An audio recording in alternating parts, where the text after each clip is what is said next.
My entitled nephews stole from me one time too many. This time I got them arrested, and now my sister and brother-in-law have to deal with the fallout, and I really don't care anymore.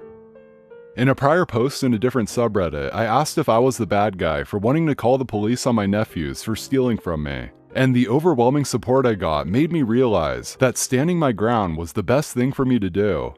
About midway last week, when I came home from work, I noticed my shed door was open, and the padlock that I used to keep it shut was broken, and I had a lot of bags full of soda cans in there. I and my friends tend to drink a lot of soda, so I've built up a lot of cans over the course of about a year. And I was going to cash them in at the bottle drop soon because I like big payouts. It's 10 cents a can where I live after all. But there was more than just my bags of cans missing from the shed too. They took my gardening shears, a steel rake, 2 shovels, a full 2-gallon gas can, a cheap power drill, an electric hedge trimmer, a small electric chainsaw, and a machete. They didn't touch the lawnmower, the weed whacker, extension cords, or the old radio I had in there. No idea why they took what they did, but I guess they figured they could resell them or something. I checked my camera footage, and there was my 3 nephews, ages 16, 15, and 14, breaking into my shed with one of their dad's large claw hammers. I recognized the hammer because it's bright yellow and black, and their dad has a bunch of them. It only took them a few hits to smash that cheap lock.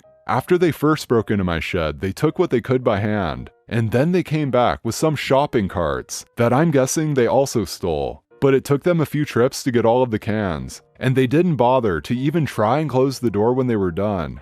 My sister and brother-in-law first denied that their kids stole anything from me, so I went to their house and showed them the security footage from my cameras. I had not told them I had cameras installed, and the reason I had the cameras put in was because of prior thefts by my nephews. It started with food and snacks, and then moved on to DVDs and video games. Then pretty much anything they thought they could smuggle out after that. Anytime I made them return the stuff they'd stolen from me, I was treated like the bad guy, and then got the fakest apologies I've ever heard. They never got in much trouble from their parents either.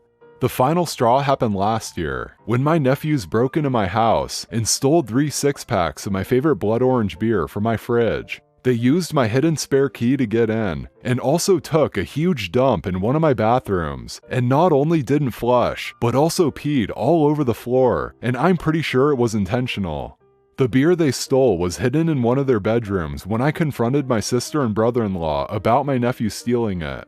I was basically given an equivalent to "boys will be boys" when I wanted them punished. So I had the cameras put in and told no one, which was a smart move. When my sister and brother-in-law saw the camera footage of my nephew stealing from me, they seemed furious, but they were actually madder that their boys skipped school to steal from me. They'd spent all day making repeated trips to the bottle drop and cashing the cans by machine. The bottle drop also pays by machine, so they just kept bringing the cans in until they cashed them all. And then they bought video games and junk food with the money. Said money actually amounted to nearly $200. With that, and the destroyed padlock, I told my sister and brother-in-law that they now owe me $200. My sister and brother-in-law went from being angry at their kids to making excuses for them, and then being angry at me for wanting that money back, when I know they have 3 kids and a mortgage. I said it was either that or I go to the police and press charges. They told me to get out, and I said they have 2 days to decide how to pay me back before I go to the cops. I got back everything else my nephews stole, machete and gas can included, though they'd already used the gas for something.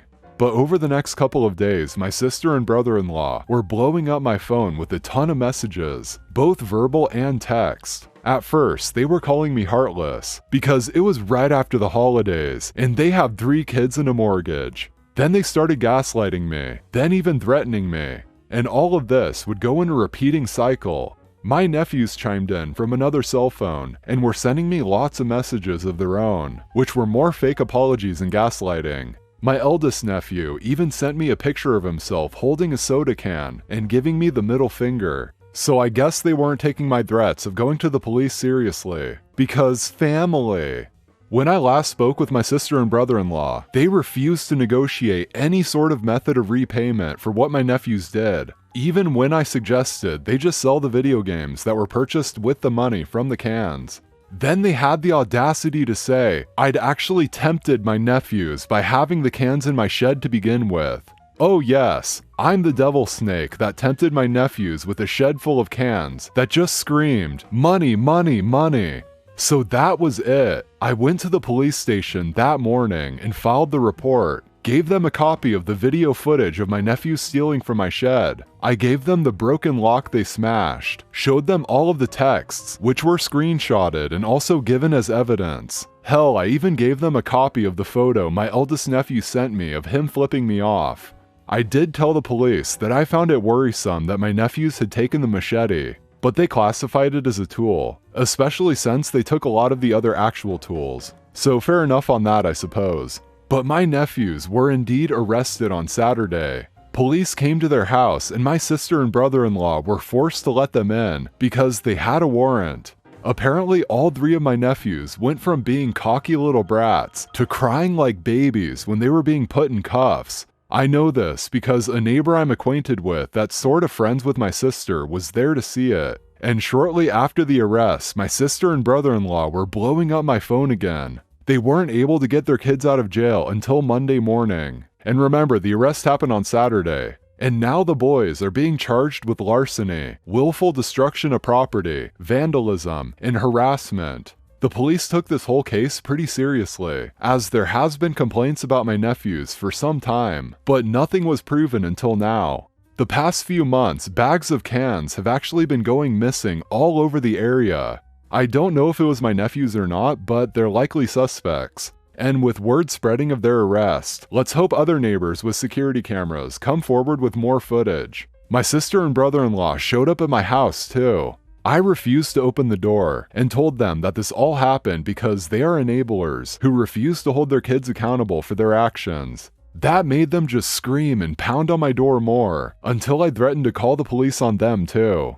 And since I've done it already, they know I mean it now, so they left without any more trouble. But they went back to blowing up my phone. I didn't block my sister or brother-in-law. Instead, I decided to just save all of the messages they send me, because I've made the decision to take them to small claims court over this. I don't really need or want the money, and have already replaced the destroyed padlock with a much better one. However, the kids aren't the only ones who need to be taught a lesson. In the end, I hope I put them in enough of a hole that they learn not to screw with me ever again. I also have the full support of my family on this. My parents, aunts, uncles, cousins, etc. They're all supporting me in this because my nephews have stolen from them too. And after banning my nephews from my house, some of them did the same. I'm going to push for my nephews to get community service. And the reason why isn't just because it's a good idea, but also because I know that they'll hate that the most. Whenever they're made to do any kind of work they don't want to do, they just stand around griping and act like the whole world is against them. So hardly anything ever gets done. Perhaps a few hundred hours of unpaid work will teach them some manners. They've been spoiled far too much. So I just got invited to a bachelorette party, and I'm expected to make a donation even if I don't attend. OP shared a picture of the text conversation, so we'll be checking that out first. It starts off with him receiving a text from an unknown number that says, "Hi, my name is Ali, Camilla's wedding coordinator. I would like to make you aware of the bachelorette party details. The date is such and such in Las Vegas. Will you be in attendance? Please keep in mind, if you do not attend, a donation towards Camilla's expense would still be required. Please respond thumbs up or down at your earliest convenience. Thank you in advance." And OP responds to that, "Hi, my name isn't Ali, and I'm not Camilla's wedding coordinator. In fact, I have no idea who Camilla is, nor am I a female, so I definitely won't be attending. Also, even if I did know who Camilla is, and even if I were a female, I would not be required to donate towards her expenses, and it's rather presumptuous of you to try to say it is. How would you like it if I told you that even if you weren't attending something of mine, you are required to make a donation towards it? It's rude, disrespectful, uncalled for, unprofessional, tasteless, tacky, and very obnoxious. I certainly hope those who know Camilla tell her of your uncalled for requiring of donations so that she can fire your unprofessional butt and get someone who actually knows how to act appropriately." And Ali responds, "You definitely have too much time on your hands. Have a great day ahead." Again, unprofessional. Your response should have been along the lines of, "My apologies, I must have mistyped the number I meant to send the invite to." Instead, you tell me I have too much time on my hands, despite the fact that you don't know me, and that I didn't immediately respond to your invite because I was busy with other things. You really are a piece of work. Well, don't you think the same would apply calling me unprofessional when you don't know me? Like I said, have a good day, and treat others as you would like. You said a donation is required even if I don't attend. That's unprofessional. So you provided me with a valid reason to say that you are unprofessional. Seriously, you're coming off as someone who feels entitled and believes they can do no wrong. Focus on your mistakes before pointing out wrongly perceived flaws in others. And back to the actual post. I got this text message earlier today. A few things to note. 1. I have no idea who Ali is. 2. I have no idea who Camilla is. 3. I'm a guy. And 4. I can't afford to make a trip to Vegas. So obviously, I won't be attending the bachelorette party. Though I wouldn't mind hanging around with a bunch of hopefully attractive women acting wild. That said, I'm required to still donate towards Camilla's expense even if I don't attend? Huh? Even if I knew her, to say I'd be required to donate is a lot of things, including presumptuous, rude, unprofessional, tacky, etc. All of which I responded back with to let this wedding coordinator know. Ali then had the gall to tell me that I have too much time on my hands, despite the fact that it took me a few hours to respond.